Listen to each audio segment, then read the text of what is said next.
ফিলোসফিতে honours নিয়ে পাশ করার পর চাকরির ভরসায় না থেকে বাবার এই ছোট্ট দোকানকে বড় করার স্বপ্ন নিয়ে ঝাঁপিয়ে পড়ে হুগলি চুঁচুড়ার নিবাসী পিউ দাস। ছোট্ট পিউ আর তার ভাই দুজনেই সমানভাবে তার বাবাকে সাহায্য করে আর ঘুরে যায় ভাগ্যের চাকা।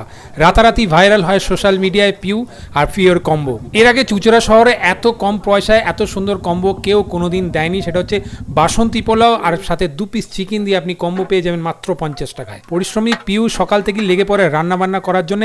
একা হাতে সব রান্নাবান্না কমপ্লিট করে বাবা আর ছোট ভাইকে নিয়ে 11টার সময় খোলে এই ছোট্ট দোকানটি, যা সন্ধ্যা 6টা অবধি খোলা থাকে। আর আপনি এখানে পেয়ে যাবেন পোলাও আলুর দমের কম্বো আর পোলাও মাংসের কম্বো খুবই সস্তায়। আমি পার্সোনালি এখানে খেয়েছি, খাওয়া দাওয়ার মান 50 টাকা অনুযায়ী ঠিকই আছে। তবে বাসন্তী পোলাওটা একটু মিষ্টি মিষ্টি বলে মাংসটা যদি আর একটু কষা কষা হতো বেশ আরো জমে যেত। তবে 15 দিন হয়েছে মাত্র খুলেছে। পিওর যত এক্সপিরিয়েন্স হবে, রান্নার হাত যত পাকাপোক্ত হবে, আই থিঙ্ক এই ব্যাপারটা আরো শুধরে যাবে। চুঁচুড়ো কোর্ট থেকে মহসিন কলেজের দিকে যেতে নতুন আরটিও অফিসের ঠিক আগে ডান দিকে